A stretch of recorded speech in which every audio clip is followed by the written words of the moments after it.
Welcome, everybody, to another episode of the Joe Lee podcast, but it's not quite an official entry into the Joe Lee podcast, like the official thing.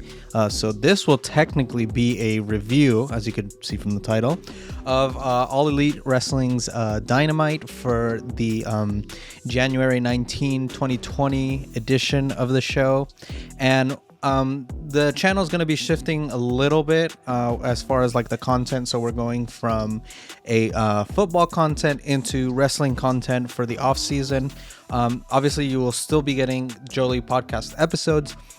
It'll just be more infrequent once the off season starts. So maybe like every other week as we try to get like more news to discuss on the show. And so for the meantime, I am going to be doing wrestling reviews, maybe some other wrestling related content, introducing audience to what wrestling is. There's going to be a video, if you don't watch wrestling, there's going to be a video for you explaining like what wrestling is. And there will also be other videos about other sports on the channel. Maybe we'll be covering the Olympics. A lot of things are still up in the air as far as like the planning of what other content will be on the channel. But something that I've always been wanting to do is doing wrestling reviews on sports like podcasting channel.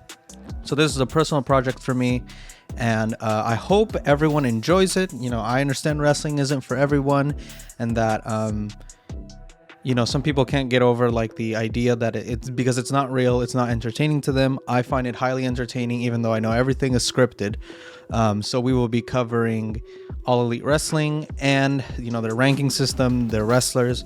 A common question that will come up is if you're doing reviews for AEW, is there going to be reviews for WWE? And the answer is simply no. It's just not something I enjoy doing anymore. I used to watch WWE. That's the reason why I started watching All Elite Wrestling. But the stories at WWE became increasingly annoying, increasingly dull. The management doesn't really seem to care too much about the hardcore wrestling fan. And so to me, the shift to All Elite Wrestling was more of a normal thing. So yeah. For the time being, during the off season, we will be doing wrestling reviews every week, and then we will shift back into football mode once I believe September comes around, and we will be primarily focusing on football during that time. Yes, there will be pay-per-view reviews. I'm not sure if I will be doing Rampage reviews yet. It is something I want to do, but first I want to get in the groove of doing the Dynamite reviews. Okay. Without further ado, now is time for the All Elite Wrestling Dynamite review.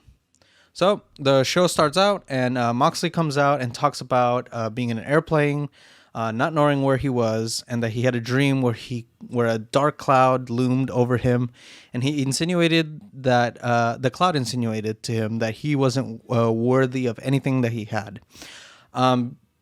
Then Mox talks about overcoming his adversities and the scars that make each one of us human. The promo ends with Mox saying that he is now free and that we should all brace ourselves because in 2022, we are going for a wild ride.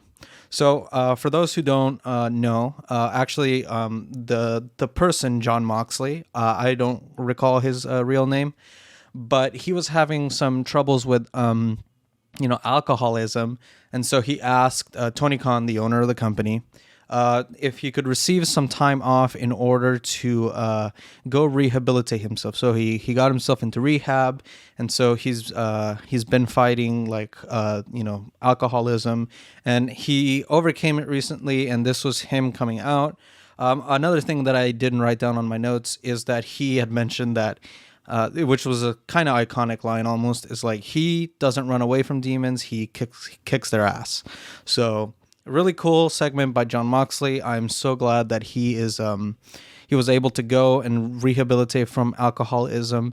For some people it's a different amount of time. Sometimes it's 1 month, 2 months, and just get back on track.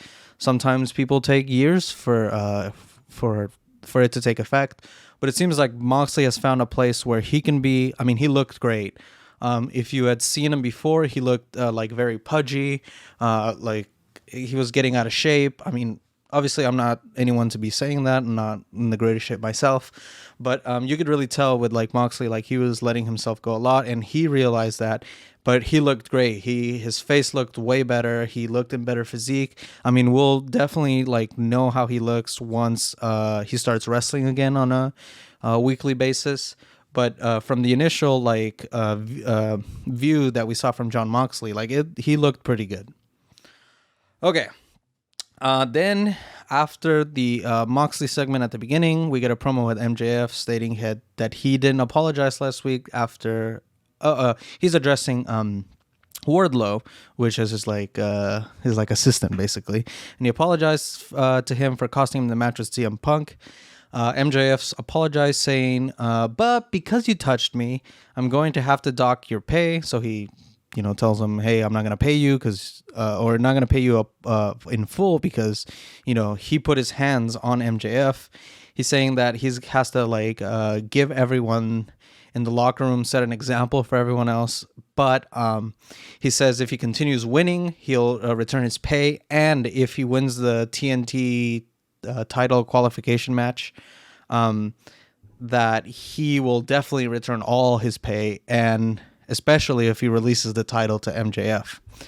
And then, this didn't look like it sat well with Wardlow, and he pretty much mentioned that Wardlow didn't say anything. He just stared at him really menacingly.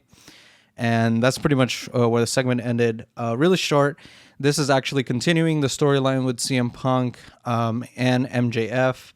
A lot of people were saying, well, Wardlow was supposed to win that match last week. Why didn't he pin him? And the thing is that we're all waiting for MJF to pin CM Punk. So that is the real storyline going on, because once MJF pins CM Punk, that's going to boost MJF into the main event scene so much that maybe he wins the title from Page. It seems like that's naturally the progression of the storyline right now. So I had no problem with Wardlow winning that match. Losing the match. And it builds up the feud of Wardlow versus Maxwell Jacob Friedman, which is also a good thing.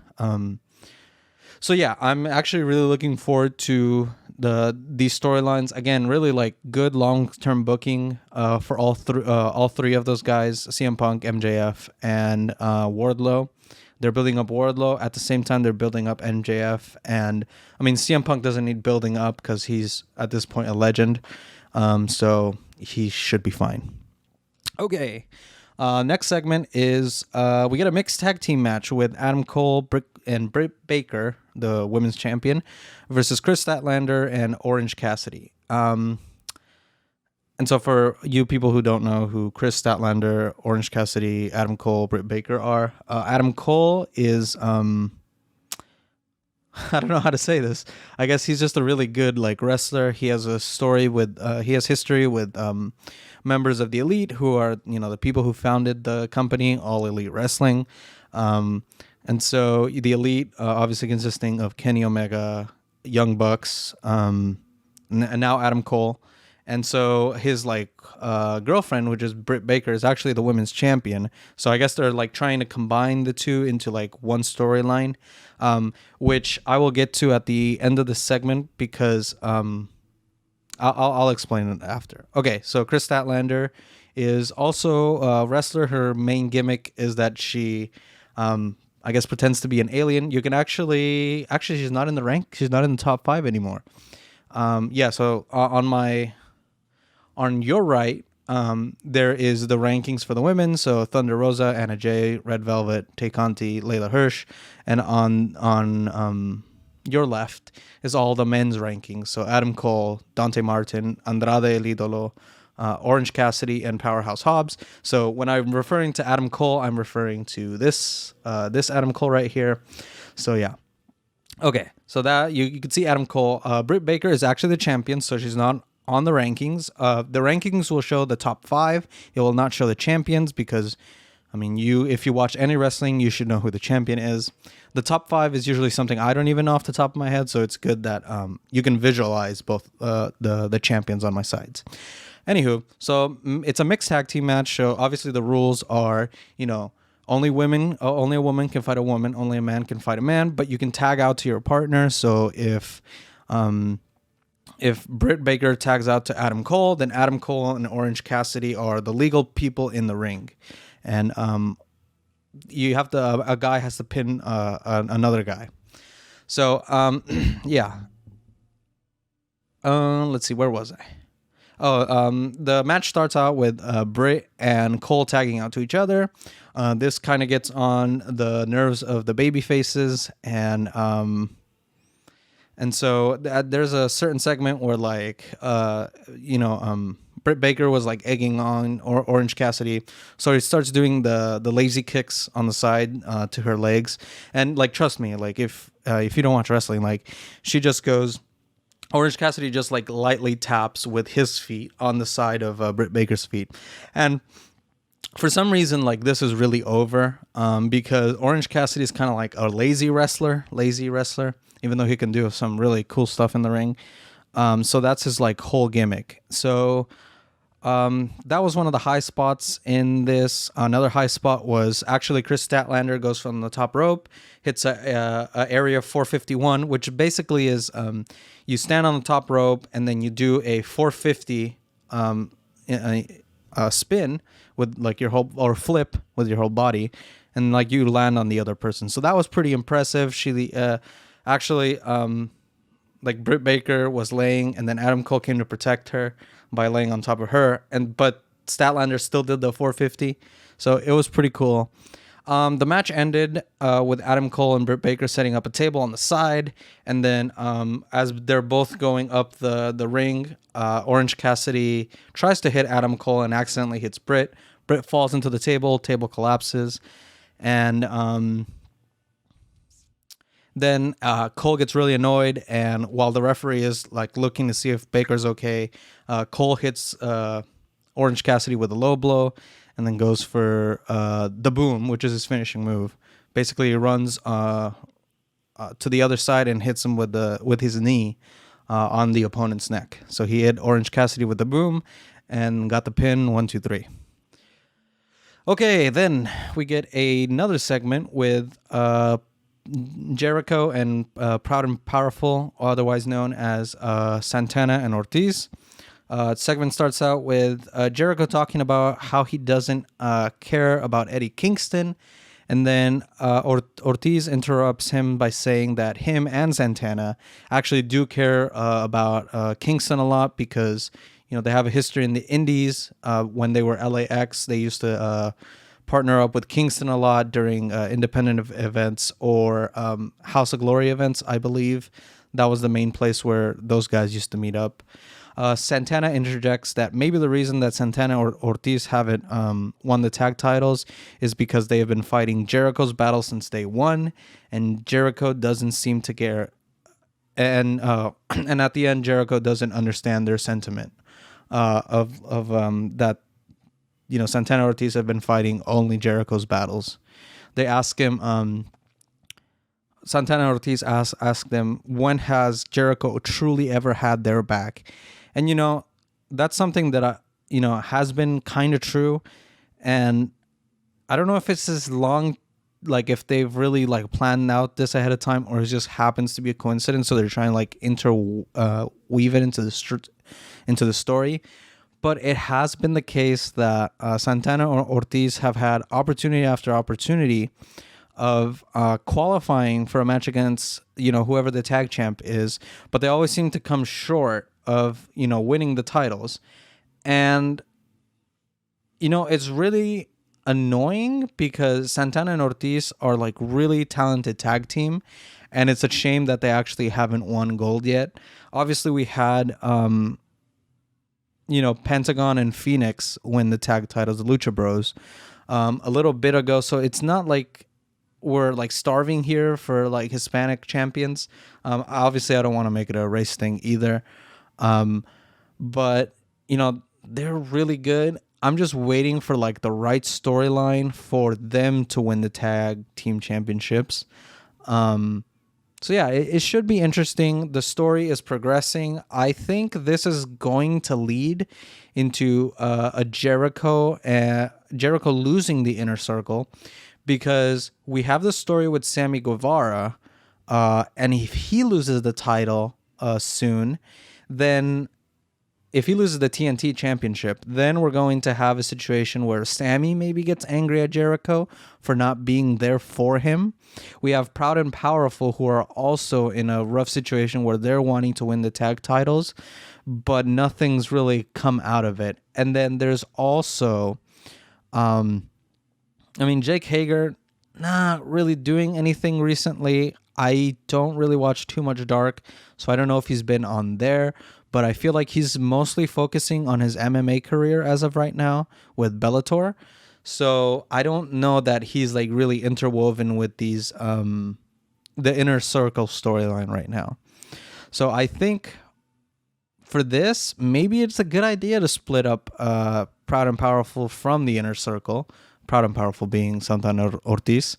So yeah, that should be pretty good. I don't want them to be paired with Eddie Kingston. I don't want like another faction coming out of this. I would like Eddie Kingston to remain his own person, and I would like Proud and Powerful to remain like their own tag team. I mean, you see a lot of factions in AEW, and I'm not saying I'm tired of it. I love factions. I think it's great. New Japan does it perfectly. Like, they have 4 big factions, and but they're all like their own people at the end of the day. I wish that was more the approach that AEW took, where it's like, we have a lot of factions, but everyone's allowed to be like their own like independent wrestler at the same time. So yeah, Proud and Powerful splitting up from Jericho, I think will be a good idea. A lot of fans are not, super excited about Jericho anymore.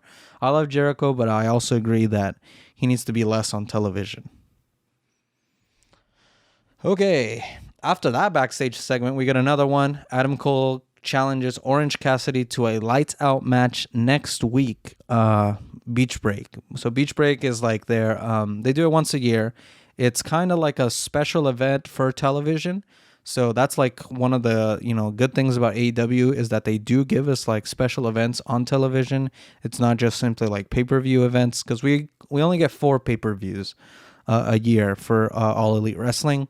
And so I think this is really good. We're going to get some like really solid matches. I think next week. I don't know what the official card is for Beach Break yet, but Adam Cole and Orange Cassidy in a lights out match. Last time we got a lights out match, it was Thunder Rosa and Britt Baker, and that was an amazing match, and that actually set up Britt Baker to move on to winning the World Championship. So you can also see the ranking right now for Adam Cole, and he's number 1. So I think they're possibly setting him up as well to be a challenger against Paige. So we're either going to get Adam Cole or MJF soon for against Adam Hangman Page for the AEW Championship. It should be pretty interesting. We just have to see where this is going, because both those storylines are really ramping up. Adam Cole is actually undefeated overall in his career in AEW. He's only been here for 6 months, but he has not lost a single match. So that's good for him. And he's ranked number 1. So I think we're getting really close for it to be due for Adam Cole to get a title match. Whether or not that'll be before or after MJF gets his title match is yet to be determined. Even if Cole loses to Hangman Page in the future, I don't think it affects him too much. Adam Cole is just such a beloved wrestler that it won't affect him too much, even if he loses. And I do think that when he loses, it'll lead to the formation of Paragon, which will be O'Reilly, Bobby Fish, Adam Cole, and Britt Baker. I think all 4 of those will form Paragon.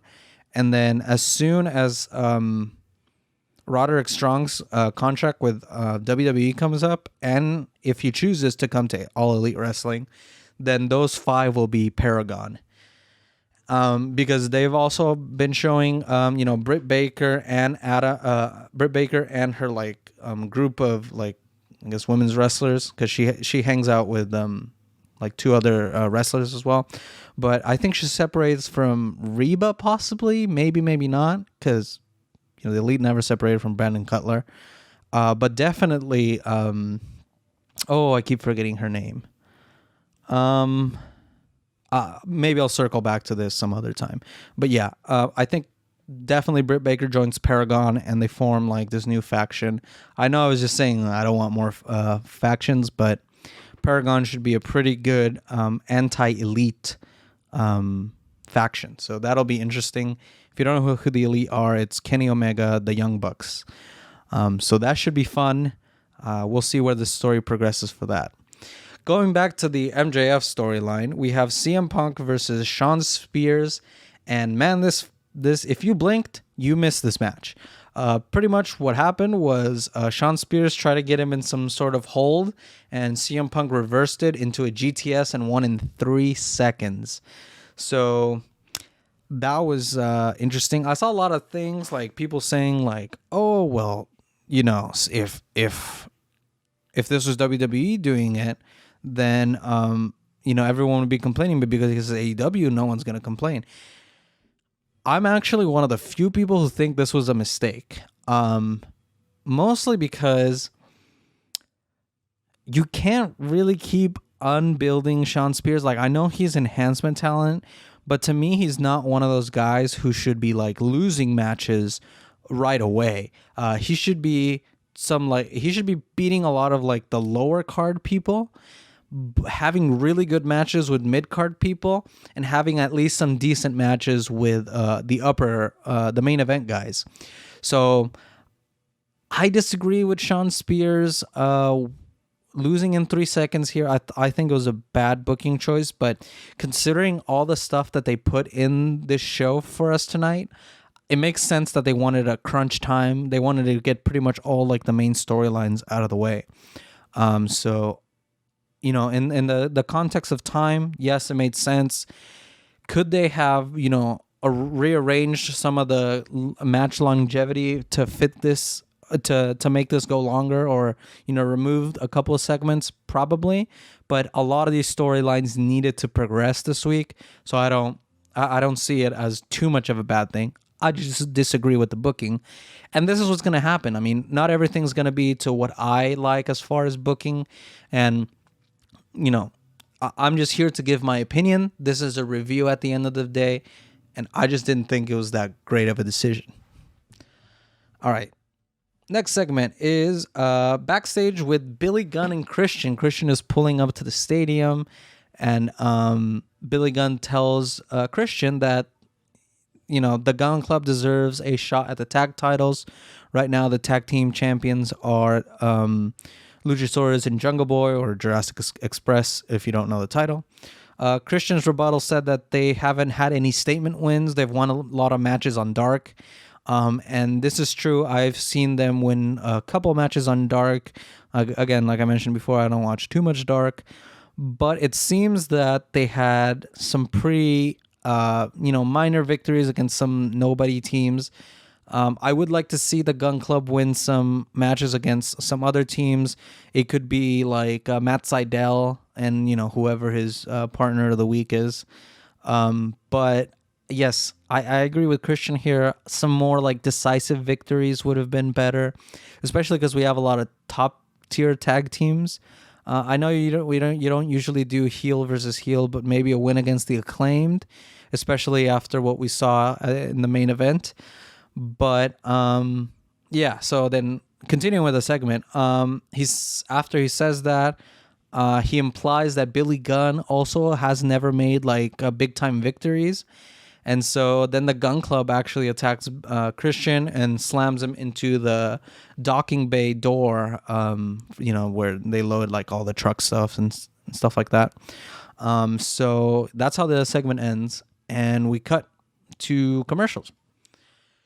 When we return to commercial, Cody comes out, and as per usual, he gets booed out of the building. and he pulls the ladder from underneath the ring, which if you're at all like knowledgeable about like old school storylines, you kind of knew where this was going. If not, you'll just find out in a little bit.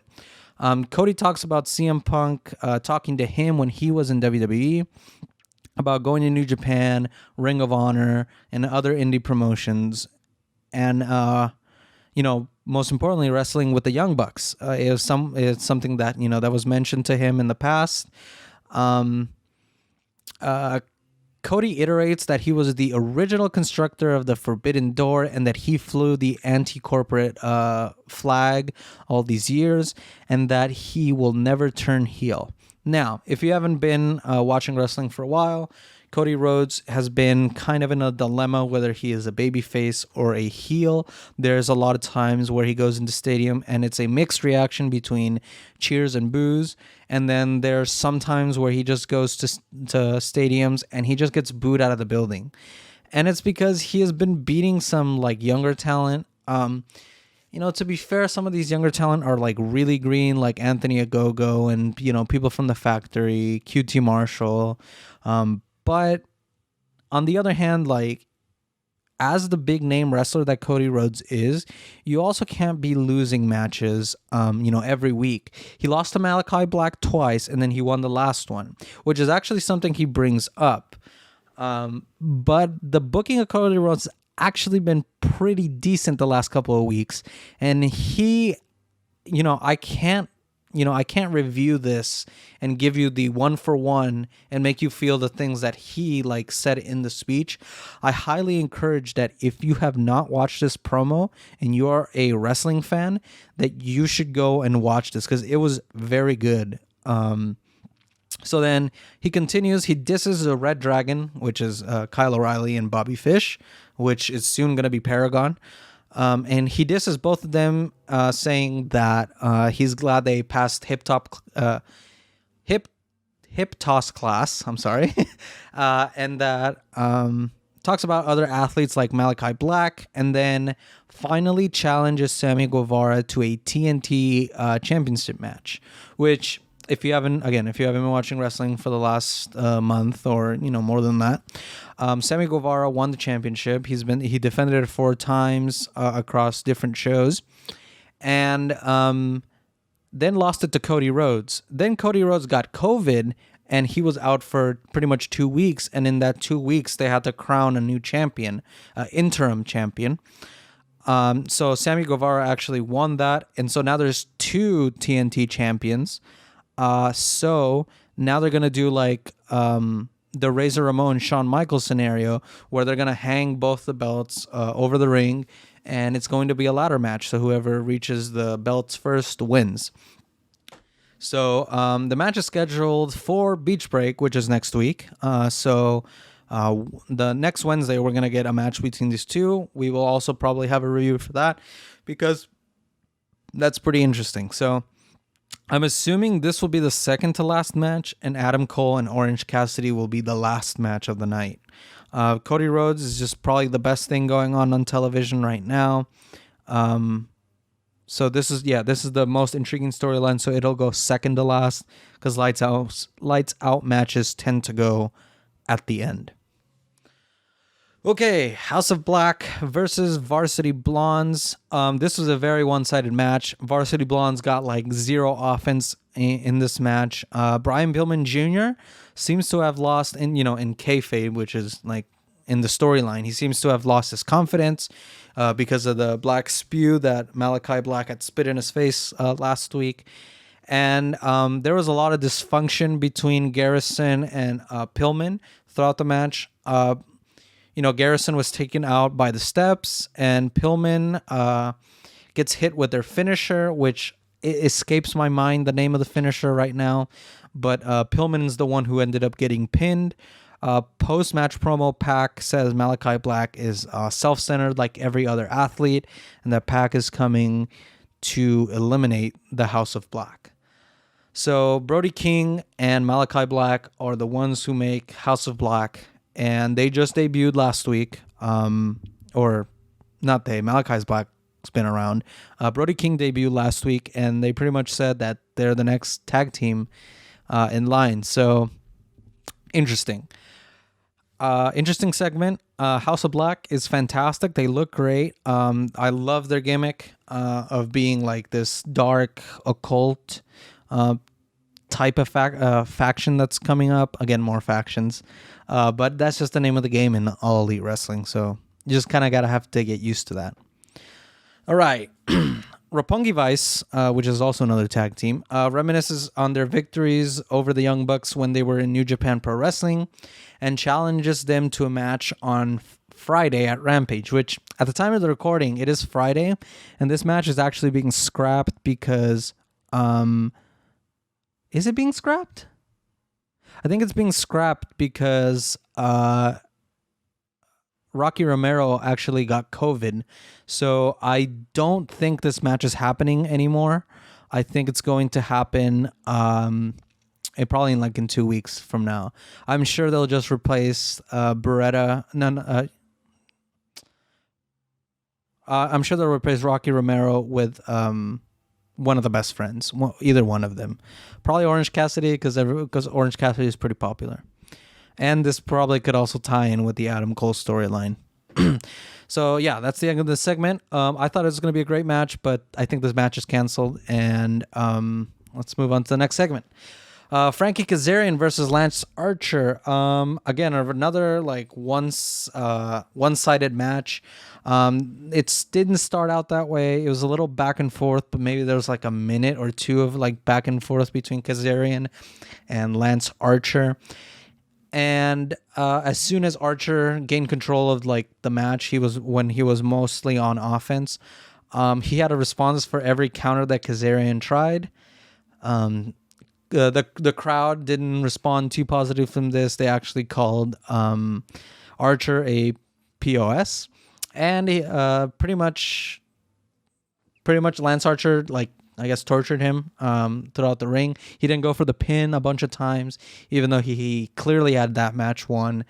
Archer hits the blackout for the win. After the match, Kazarian is almost slammed on a chair.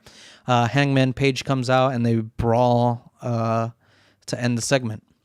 And the Lance Archer storyline where they're gonna pretty much give him a bunch of matches until he heads to the main event is working. We are getting Lance Archer versus Adam Hangman Page. Probably not a beach break. They didn't announce it, so I don't think that's even going to happen. So I'm assuming that this will lead into the next pay-per-view, and that they're waiting until either Adam Cole or MJF are ready for Hangman Adam Page.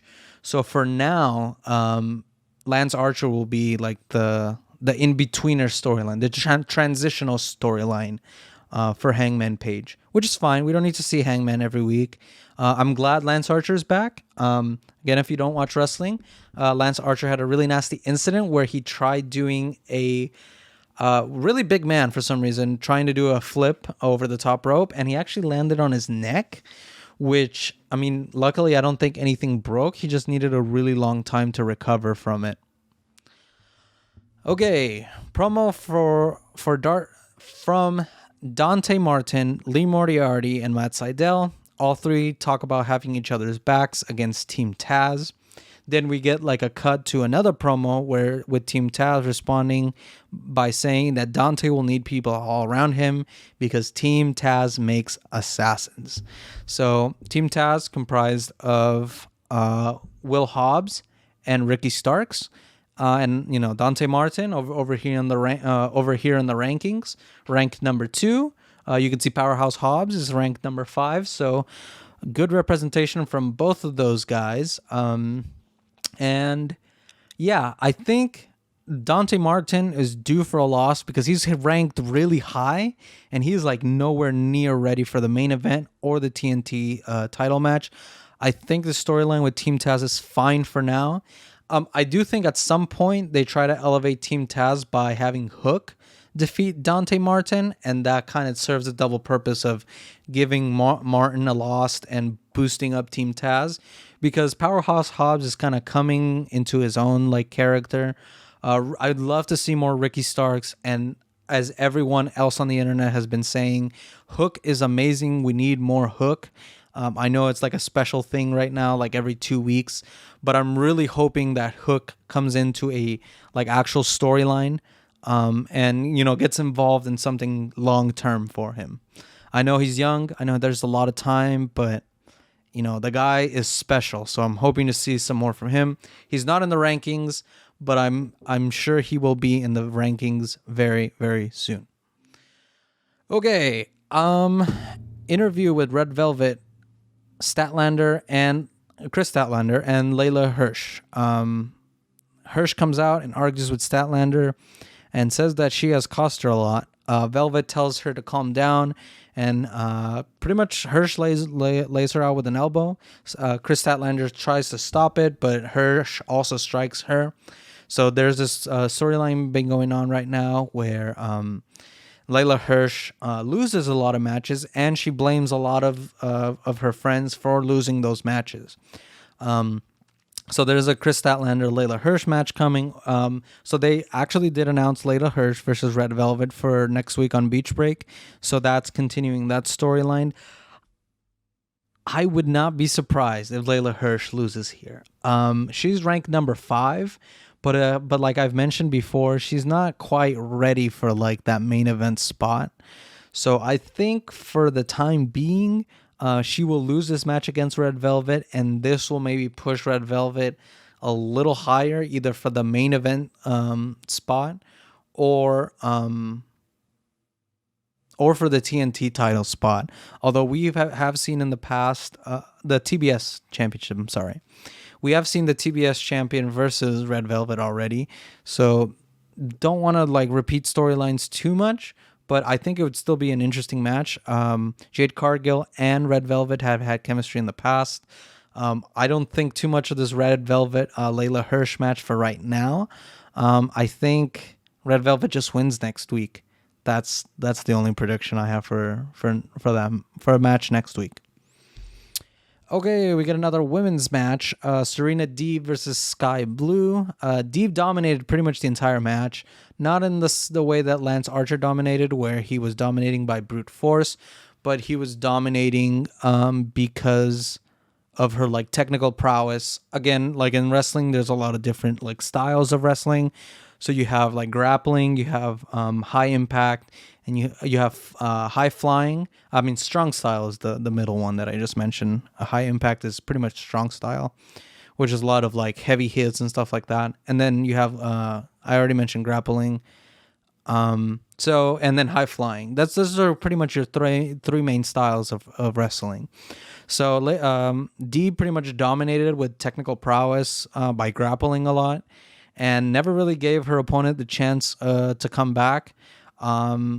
She hits Blue with the deep tox, which is her finishing move, and then instead of going for the pin, she like grabs her by like the ankle and like pretty much like mashes her knee down on the canvas, and then puts Sky Blue into the Serenity Lock, which is another finisher she has.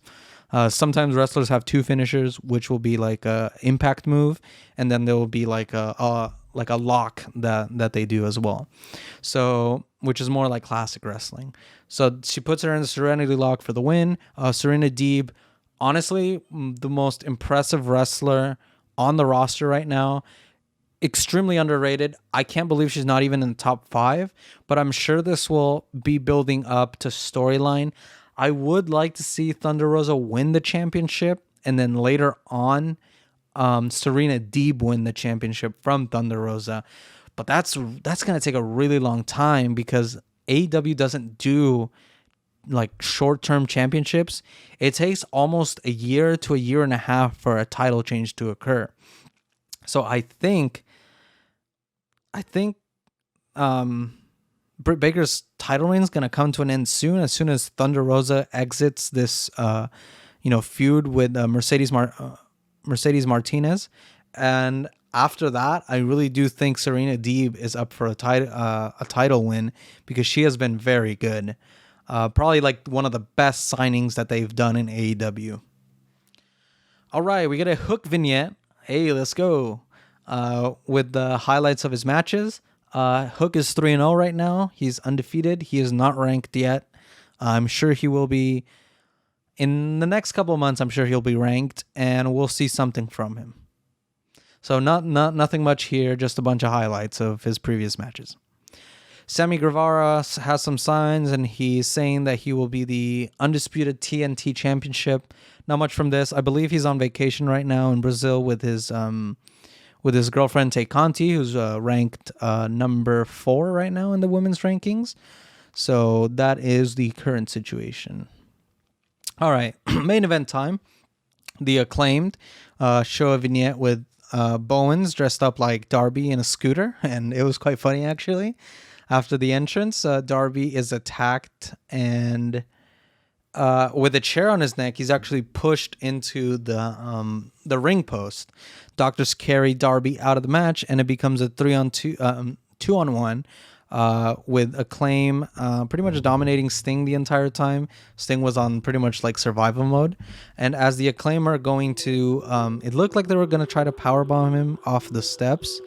Darby returns and pretty much makes the match a 2-on-2. Sting does a table spot from the announcers area to the bell keepers area through a table, so the same table that was used during the Britt Baker match, or different table, same area pretty much. Onto Max Caster, and then it's another 2-on-1 situation, and Darby and Sting managed to pretty much win the match. Darby hits the coffin drop for the win. That was the end of the match. Sting is really old, but like he hit that spot like almost perfectly. I mean, he was slightly off, but so was Caster. He was like slightly on the table, so I don't really blame him too much. Like it was a fun spot. This main event was not too much about like storylines or anything like that. It was more for fun. The Acclaimed right now are an enhancement talent, and I'm sure they're gonna get to the point where they are going to be a main event tag team, because we've seen them come out every week, and every week people love their rap entrances. If you haven't heard the Acclaimed rap entrances, they're hilarious.